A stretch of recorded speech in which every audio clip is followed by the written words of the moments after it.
Assalamualaikum everyone. I hope everyone is fine and doing great.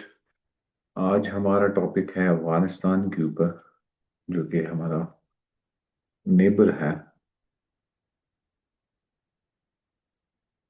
Afghanistan. देखें, अफगानिस्तान की history या the land of Afghanistan has been very much prominent in terms of shaping Pakistan's foreign policy. तो हमने देखा कि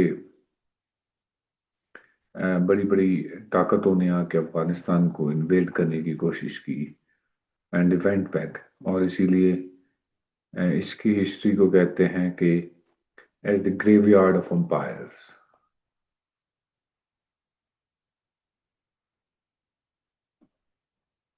graveyard of empires. तो एक पाकिस्तान का बहुत बड़ा बॉर्डर अफगानिस्तान से लगता है, विच इज अबव 2200 किलोमीटर्स। तो इस रीजन से या इस कंट्री से we are facing we have been facing और we had our own aspirations since the beginning. लेकिन थोड़ा हिस्ट्री में चल के देखते हैं। हम स्टार्ट करते हैं सोवियत यूनियन से। यूनाइटेड स्टेट्स एंड यूएसएसआर एक कोल्ड वॉर में होते हैं, और उस कोल्ड वॉर का बनता ये है कि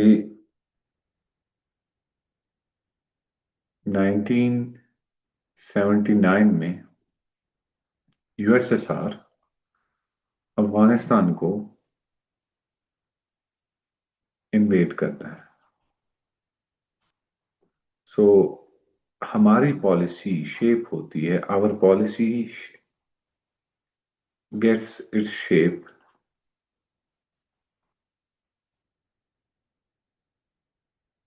bye the cold war.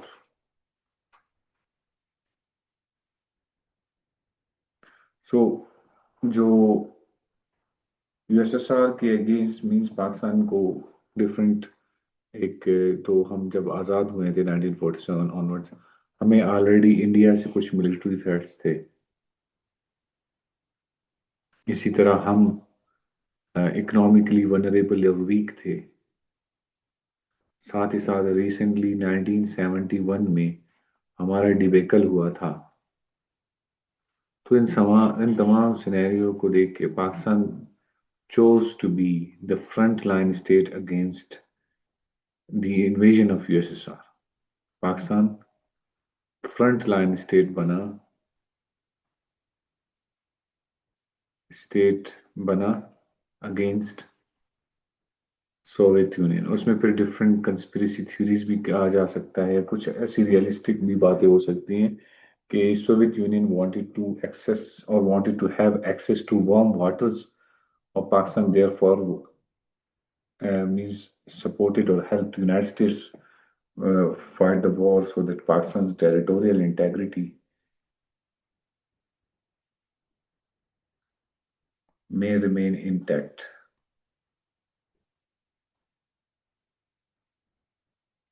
may remain intact। तो इसमें we had different reasons। तो पाकिस्तान ने क्या किया?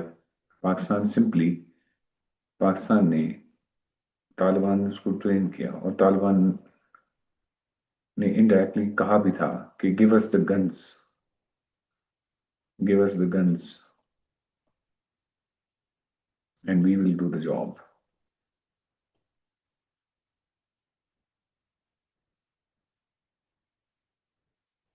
So means after the march of USSR, this statement is very, very much necessary. Give us the guns and we will do the job। तो America की मदद से वी फाइनेंस्ड दोस तालिबान। हमने finance किया उनको, हमने उनको ट्रेन किया, एंड वी आर्म्ड अफगान मुजाहिदीन अगेंस्ट सोवियत यूनियन। तो इसमें वर्चुअल किरदार तो यूनाइटेड स्टेट्स का था, जिसमें इवन आइडियोलॉजी का कहा जाता है कि उसको किस तरीके से इनकलकेट करना है या डालना है, वो भी यूनाइटेड स्टेट्स से डिफाइन हुआ। लेकिन सिंपली अगर कहें तो वर्चुअल सपोर्ट यूनाइटेड स्टेट्स की थी, फिजिकल सपोर्ट या पाकिस्तान से थी, और फ्रंट लाइन पे थे मुजाहिदीन। तो ओवरऑल गोल क्या था?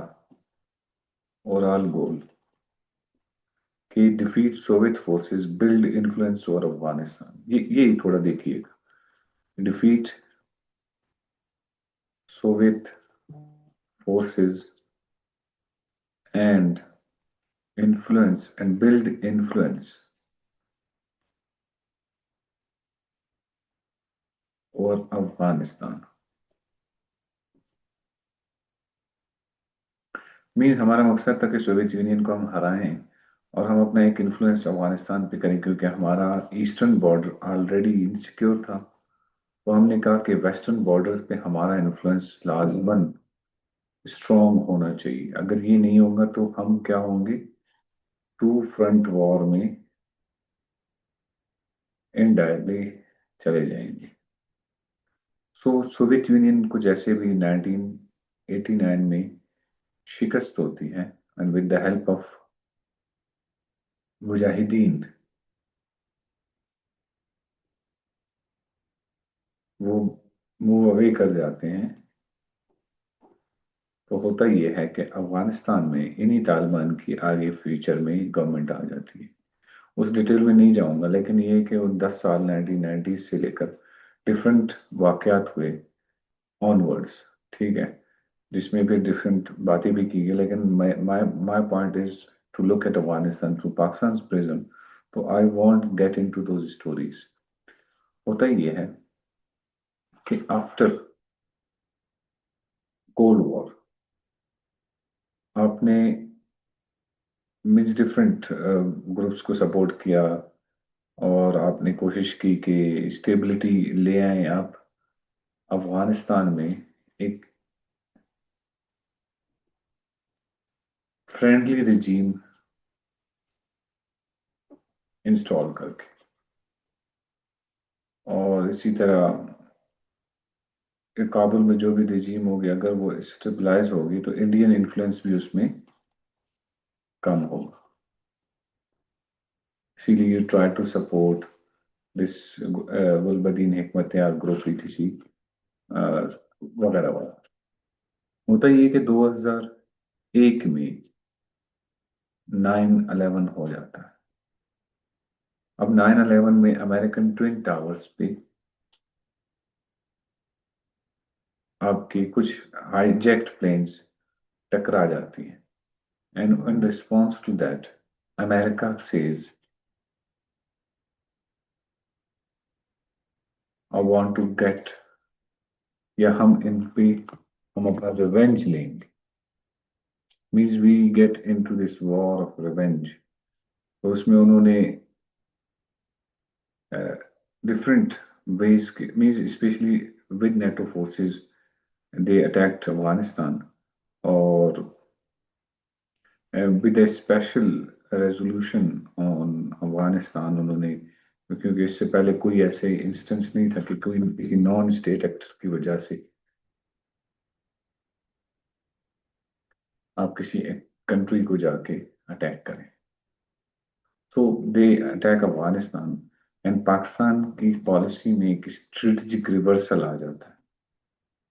स्ट्रेटेजिक रिवर्सल, यही पाकिस्तान तालिबान को सपोर्ट कर रहा था अफगानिस्तान में, इन्हीं के अगेंस्ट अब पाकिस्तान यूनाइटेड स्टेट्स का सपोर्टर बन जाते हैं। यूनाइटेड स्टेट्स के लिए फ्रंट लाइन स्टेट का किरदार अदा करता है against war on terror, because United States ने पाकिस्तान को अल्टीमेटम दिया कि जो कि फेमसली कहा जाता है, either you are with us, either you are with us और अगेंस्ट अस। तो पाकिस्तान को एक अल्टीमेटम के थ्रू इस जंग का हिस्सा बनाया गया।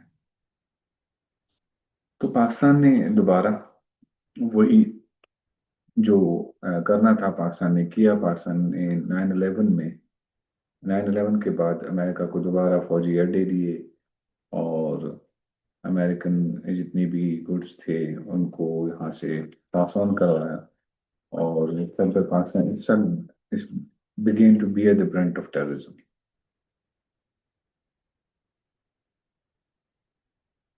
तो इस वॉर ऑन टेरर में पाकिस्तान ने अमेरिका का, यूनाइटेड स्टेट्स का एलाय तो बना, लेकिन फिर पाकिस्तान पे कुछ शकूक और शुबहात का इजहार किया गया कि पाकिस्तान पब्लिकली तो पब्लिकली यूनाइटेड स्टेट्स को सपोर्ट करता है रिगार्डिंग और in front of the world, but with in it self it supports Taliban.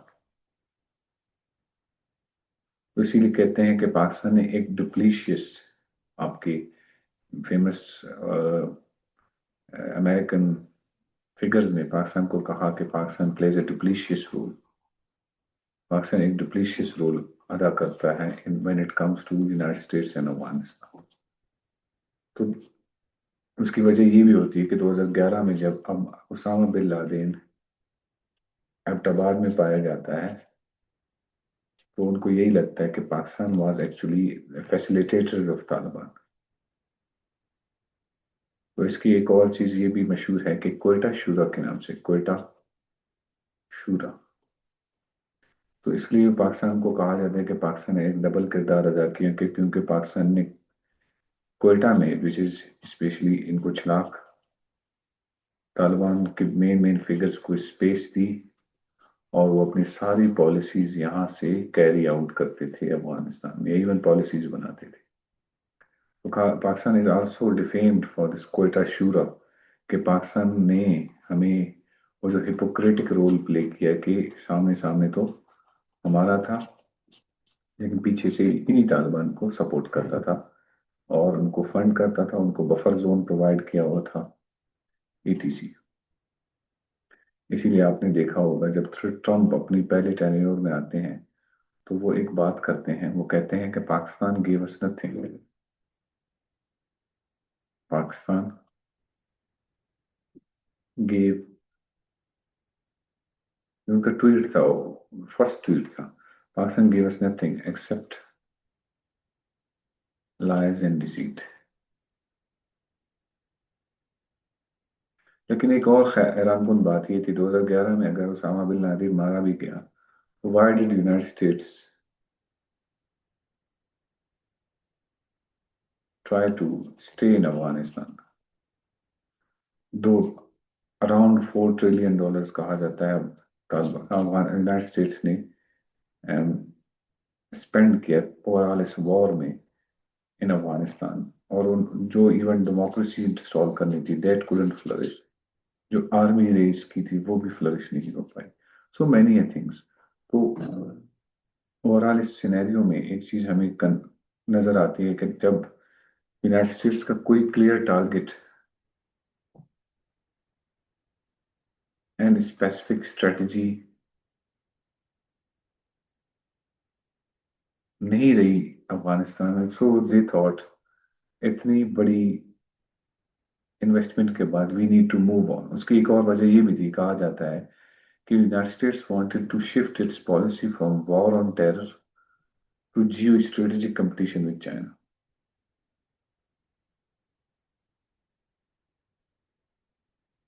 Geo strategic competition with China, तो वो जो फोकस था वॉर ऑन टेरर पे, उससे वो उन्होंने कोशिश की कि इस तरफ शिफ्ट करें।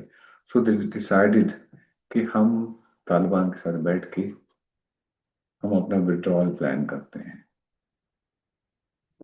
तो इस विड्रॉल का the final lane in the coffin यही था कि दोहा अकॉर्ड के अंडर यूनाइटेड स्टेट्स को रिप्रेजेंट करते हैं जल्मे खलीलजादा और दूसरी तरफ से तालिबान होते हैं, and they come to an agreement. उस एग्रीमेंट के चार बड़े प्रोविजन है। ये इसको इस तरह याद रखिए कि 29 फरवरी ये लीप ईयर होता है, लीप ईयर। तो Zalmay Khalilzad represents United States and they come to an agreement, जिसमें दो चार चार मेन चीजें हैं, लेकिन उनमें मैं दो आपको बताऊंगा। एक तो US withdrawal along with NATO forces का विड्रॉल, वो भी फेज वाइज, तो उस वक्त उनके कोई नंबर्स थे, उन्होंने उस वक्त उसी टर्म्स पे उन्होंने विड्रॉल किया अपना। सेकंड, ये प्रोविजन बड़ा इंपॉर्टेंट है, इसको याद रखिएगा, क्योंकि इसको हम आगे टेररिज्म के कॉन्टेक्स्ट में या अश्योरिटी के कॉन्टेक्स्ट में, कमिटमेंट के कॉन्टेक्स्ट में अफगानिस्तान के टर्म्स में यूज करेंगे। उन्होंने कहा वी विल, और sorry, Taliban will not allow, Taliban का नाम यूज करा, तालिबान विल नॉट अलाउ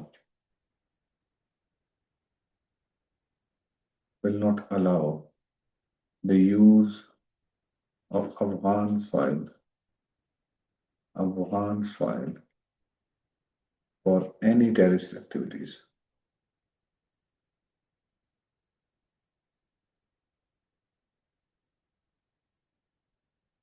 सो आपने मीन्स एक प्रोविजन था, उन्होंने कहा अफगानिस्तान के सॉइल को टेररिज्म के लिए यूज करने नहीं दिया जाएगा, इस कमिटमेंट में, दोहा अकॉर्ड में, दोहा अकॉर्ड।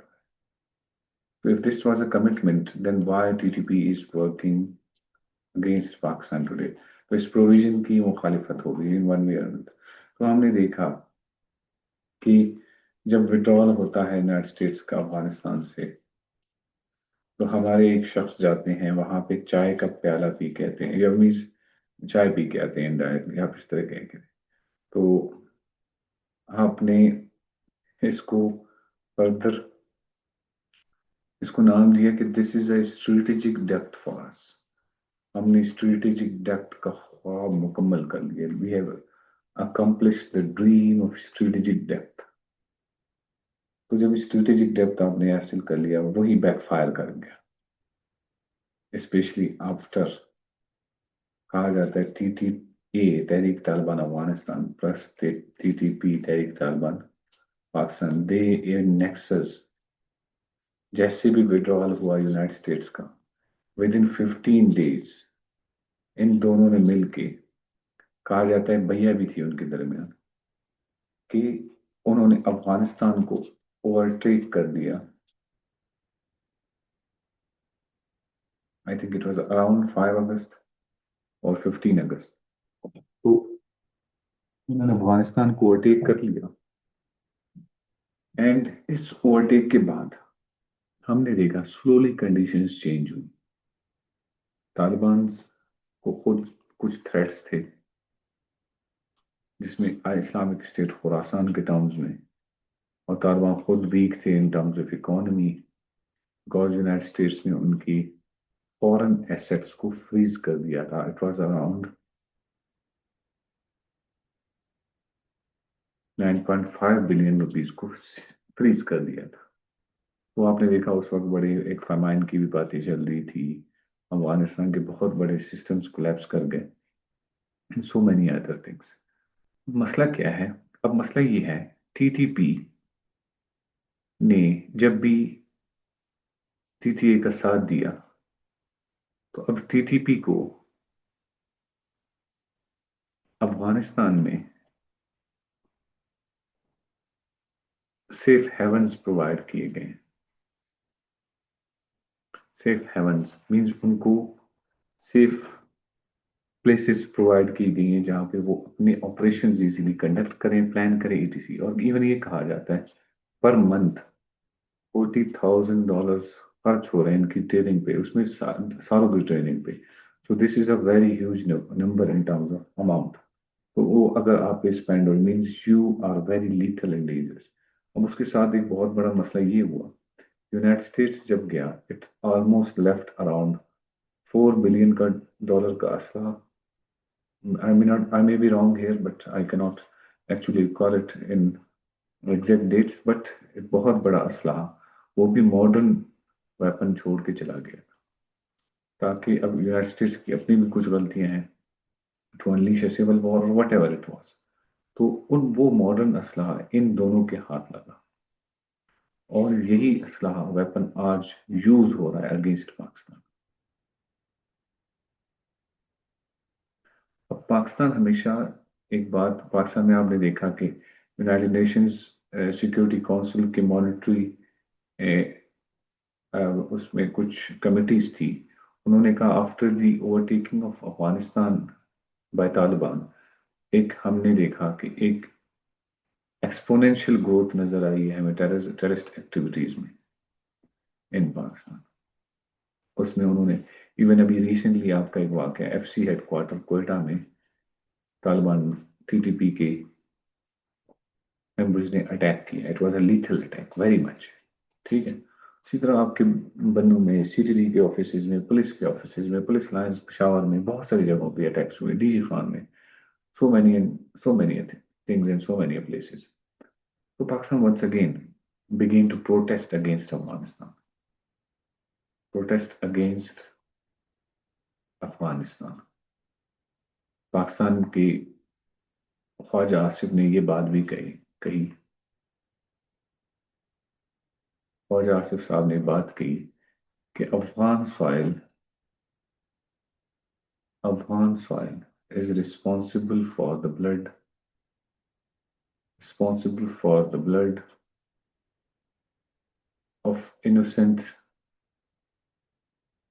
Pakistanis। तो अब टीटीपी को, पाकिस्तान का हमेशा यही प्रोटेस्ट है कि टीटीपी को अपने आप से सेपरेट करें। Why the hell are you bringing in this within us? लेकिन तहरीक तालिबान अफगानिस्तान इस पे खामोश है, and they have been adamantly supporting it. अब डिफरेंट रीजंस दी जाती हैं कि क्यों सपोर्ट किया जा रहा है, क्यों, why is it, what's the reason. अब उसमें कुछ लोग कहते हैं, एक तो ये है इनके आइडियोलॉजिकल नैरेटिव सेम है।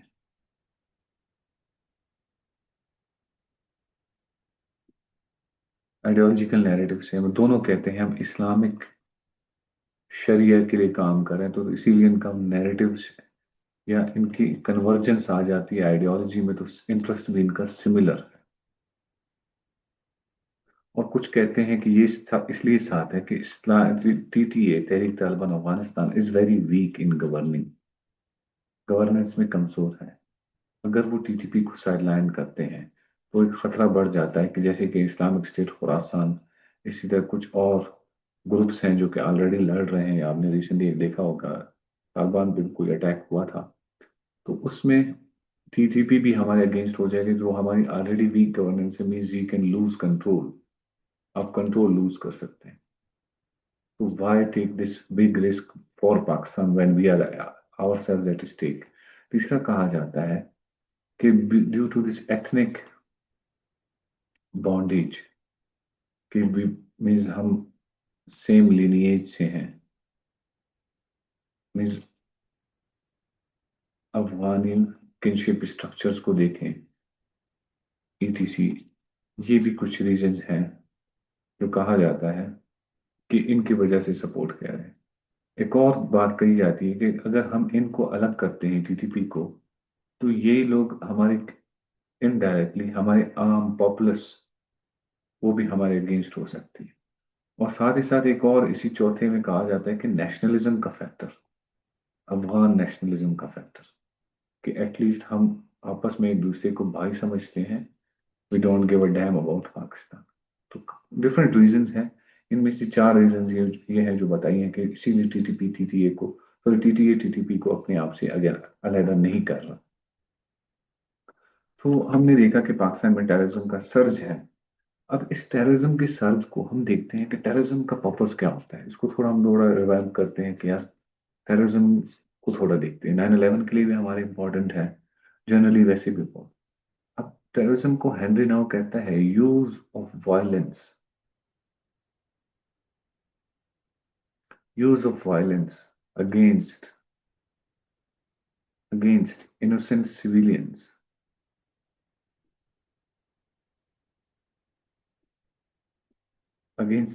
civilians, to advance political aims।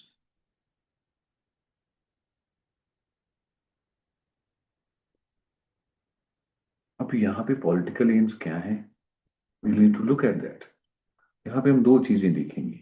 एक, पाकिस्तान का नैरेटिव रिगार्डिंग टेररिज्म क्या है, जो कि हमने डिफाइन कर लिया था after APS against Pakistan narrative. ये आपको इंटरव्यूज में भी काम दे सकता है और आपके आंसर में क्लैरिटी, वो कहते हैं ना स्टेट सेंट्रिक, स्टेट नैरेटिव जब आप सीएसएस में या किसी भी एग्जाम में एक्सप्लेन करते हैं, वो एक नैरेटिव गलत नहीं होता है, at least it is always right. तो स्टेट नैरेटिव के लिए पहुंचने तक तो हम पाकिस्तान का नेगेटिव नैरेटिव रिगार्डिंग टेररिज्म हमें देखना लाजमी है। दूसरा, पॉलिटिकल एम्स यहाँ पे तालिबान के हैं क्या। हमने दो बड़ी चीजें देखी, एक तो इस्लामिक शरिया वाली चीज हम बहुत देख रहे हैं कि वो ये भी पॉलिटिकल आइडियोलॉजी है ना उनके भी। वो अलग बात है, पाकिस्तान से कि हम इसको ऑर्थोडॉक्स नजरिया समझते हैं, हमें इस्लामिक शरिया से कोई मसला नहीं है, लेकिन इनका नजरिया ऑर्थोडॉक्स है। उसकी मिसाल इस तरह ले, लेकिन the way they have excluded women from there education system. ठीक है, और इससे बड़ी मिसाल ये देखें कि व्हेन अर्थक्वेक स्ट्राइक अफगानिस्तान, उनकी औरतों को mean under this guise of having a male chaperone और महरम ही सिर्फ निकाल सकता है, तो they let their women die in under the rubble. So this is so horrific that you do not, you have your own interpretation of Islam. तो दूसरा पॉलिटिकल कहा जाता है, देखें अफगानिस्तान ने, तालिबान ने एक बात कही कि Durand Line, Durand Line is a hypothetical line. There is फर्जी line, we do not accept that. दो पाकिस्तान का claim against second Anglo Afghan war में जब ब्रिटेन ने अफगानिस्तान को हराया, तो they accepted this Durand Line as a international border. Pakistan का इस क्लेम से वैलिडेट होता है claim, means second Anglo Afghan war में ड्यूरन लाइन को उन्होंने इंटरनेशनल बॉर्डर तस्लीम कर लिया था। तो ये पॉलिटिकल एम्स है उनका, वायलेंस इसलिए है। For the narrative of Pakistan regarding terrorism, देखें टेररिज्म नैरेटिव, नेक्टा की नेक्टा की 1800 डेक्रीज ऑफ पैगाम पाकिस्तान में, पैगाम पाकिस्तान में उन पाकिस्तान ने कुछ अपने स्टेटमेंट्स और पाकिस्तान ने अपनी world view regarding terrorism clear कर दिया। पहला ये कि पाकिस्तान में कोई भी आर्म रेजिस्टेंस नहीं दिखा सकता, no one can show arm resistance against the state. ये बहुत बड़ी बात है कि कोई भी आर्म स्टेट के अगेंस्ट कोई असला नहीं उठा सकता, सिंपल बात। दूसरी, स्टेट अलोन कैन डिक्टेट जिहाद, जिहाद डिक्टेट करने की सिर्फ अथॉरिटी होगी स्टेट के पास। स्टेट अलोन कैन डिक्टेट जिहाद। तीसरा देखें, नॉन मुस्लिम्स, किसी को भी आप नॉन मुस्लिम डिक्लेयर नहीं कर सकते। देखिए किसी को काफिर डिक्लेयर करना इसका इस तरह है कि means if you are giving them the license to kill anyone, तो no one can declare anyone non Muslim और काफिर ईटीसी। तो इसी तरह सुसाइड बॉम्बिंग को पाकिस्तान में कोई स्पेस नहीं दी जा रही, it is not allowed, it is हराम। फर्दर, सेमिनरीज आपके जितने भी मदरसाज हैं आपकी, जहाँ पे स्कॉलर मीन रिलीजियस टीचिंग्स होती हैं, वहाँ पे कोई भी हेट प्रोपेगेट नहीं करेगी। Seminaries cannot spread hate and bigotry, नफरत नहीं पैदा कर सकते। ठीक है, तो this is Pakistan narrative regarding terrorism. और इसी तरह फर्दर हम देखते हैं, स्टेट की रिस्पॉन्सिबिलिटी है, स्टेट की रिस्पॉन्सिबिलिटी है to protect ethnic groups, ethnic groups या अपने ही इनहेबिटेंट्स को। तो अगर स्टेट ने रिस्पॉन्सिबिलिटी ली है, तो it means it is the states now responsibility to save anyone they want or they have to। तो आगे हम इसी चीज को लेके चलते हैं थोड़ा बहुत। हम देखते हैं कि पाकिस्तान ने अभी कुछ मेजर्स लेना शुरू किया रिगार्डिंग अफगानिस्तान, और उसमें पहले तो हमने देखा कि पाकिस्तान ने सॉफ्टली कोशिश किया काउंटर करे। पाकिस्तान ने सॉफ्ट मेजर्स के थ्रू तालिबान को टैकल करने की कोशिश की। पहले तो पाकिस्तान ने फेंसिंग भी इवन की बिफोर द विड्रॉल, लेकिन फिर भी बहुत ही बड़ा बॉर्डर और पोरस बॉर्डर है बिटवीन पाकिस्तान और अफगानिस्तान। अब सॉफ्ट मेजर्स में पाकिस्तान कह सकते हैं कि जैसे इंटरनेशनल बॉडीज सैंक्शंस लगाती हैं अगेंस्ट एनी स्टेट्स, तो पाकिस्तान ने कोशिश की पहले इकोनॉमिक ब्लॉकेज के थ्रू उनको सबक सिखाए कि उनको प्रोटेस्ट अपना रिकॉर्ड करवाए, प्रोटेस्ट रिकॉर्ड करवाए, ठीक है। लेकिन फिर भी टीटीपी के स्ट्राइक्स या टीटीपी के हमले कम नहीं हुए। सेकंड, हमने देखा, क्योंकि देखिए Afghanistan is a landlocked country and it needs many things, though they can fulfill their necessities from other areas too, but they do need this.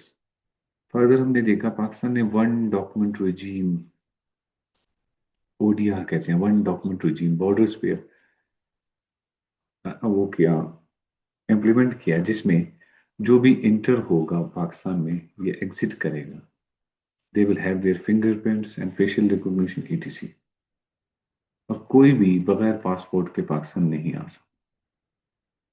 Pakistan ने through out the years measures लेने की कोशिश की है और पाकिस्तान ने स्ट्रिक्ट मेजर्स भी लिए हैं। फर्दर पाकिस्तान ने एक और प्रोटेस्ट किया, repatriation of Afghan refugees, repatriation of Afghan refugees.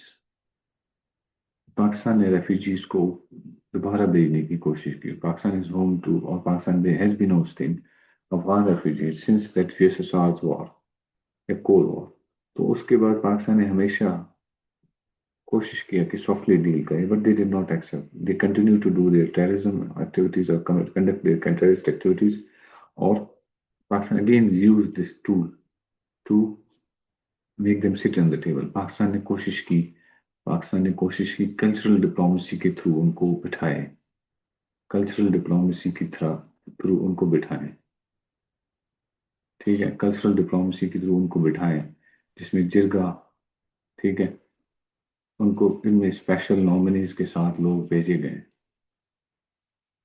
ठीक है, स्पेशल नॉमिनीज के बाद लोग भेजे गए, still they did not accept, और उन्होंने फिर भी still they are so adamant as जिद्दी इन टर्म्स ऑफ सपोर्टिंग और even giving safe havens to TT. Pakistan ने इवन देखा कि यार ये लोग रिलीजियसली थोड़े बाउंड है, तो रिलीजियस डिप्लोमेसी के थ्रू रिलीजियस कन्वर्जेंस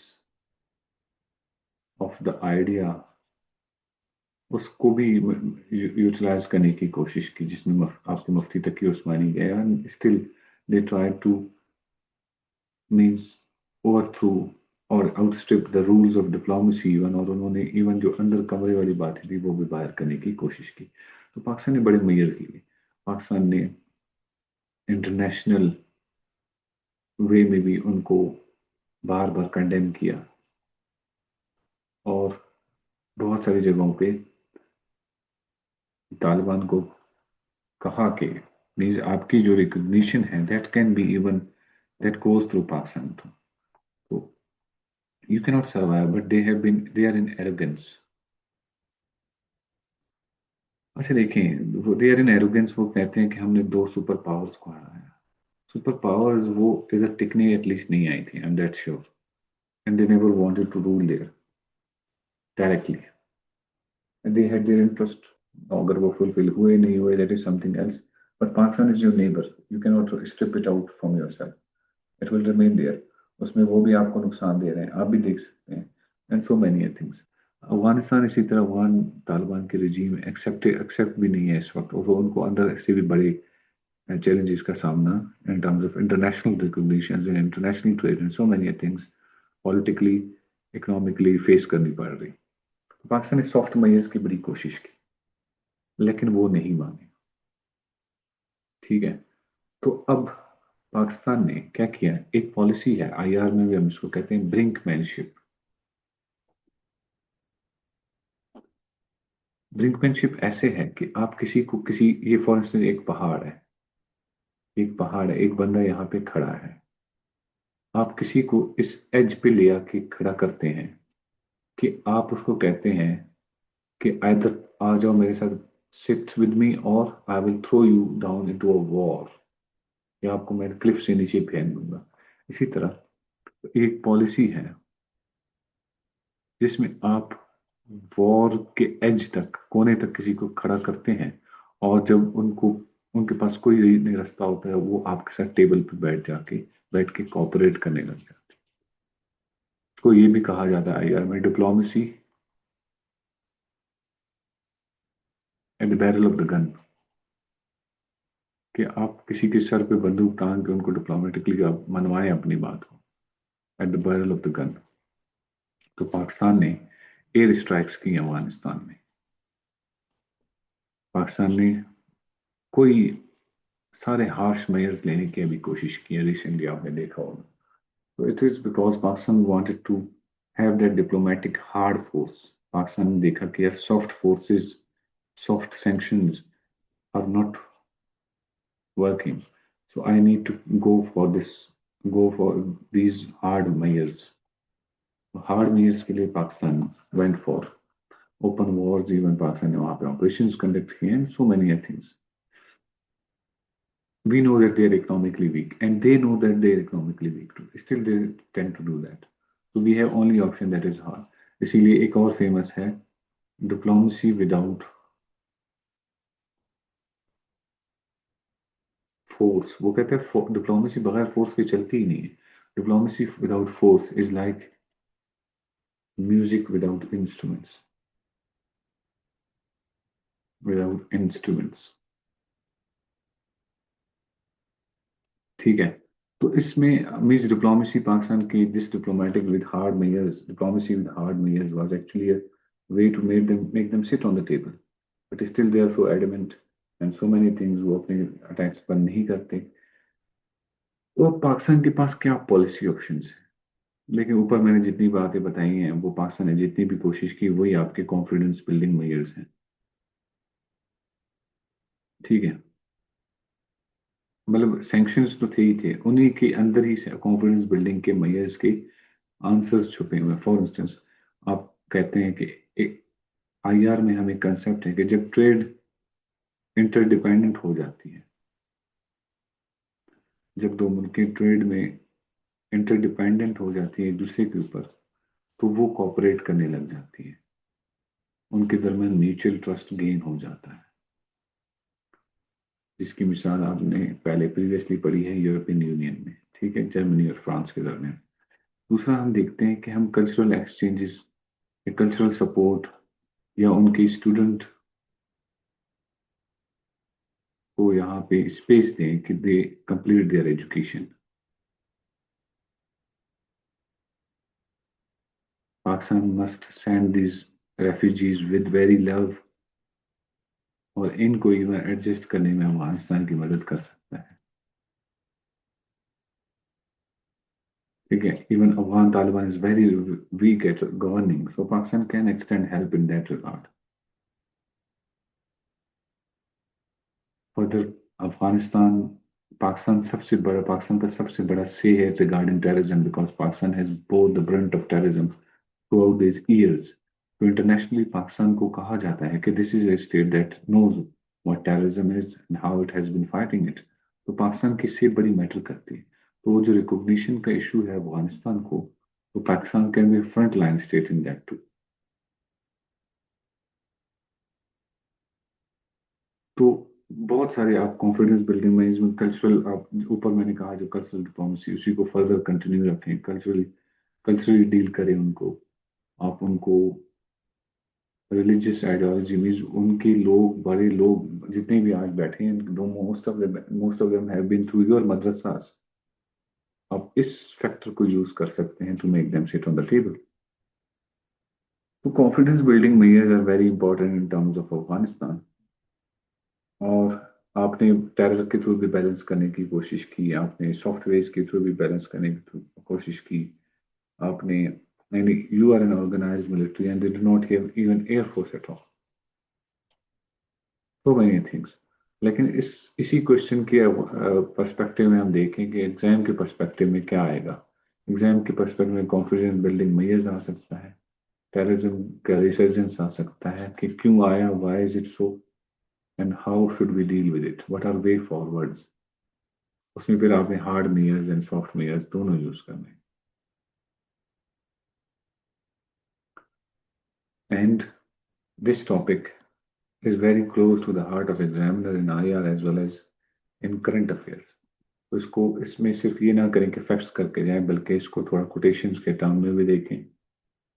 और लास्ट चीज ये है कि देखें पाकिस्तान का स्ट्रेटेजिक डेप्थ का एक ख्वाब था अफगानिस्तान में, और कहा जाता है दिस स्ट्रेटेजिक डेप्थ का ख्वाब is now strategic nightmare. Strategic nightmare. So this was the end, means it was, you can use it in conclusion. और इस नाइटमेयर को कैसे खत्म किया जाए?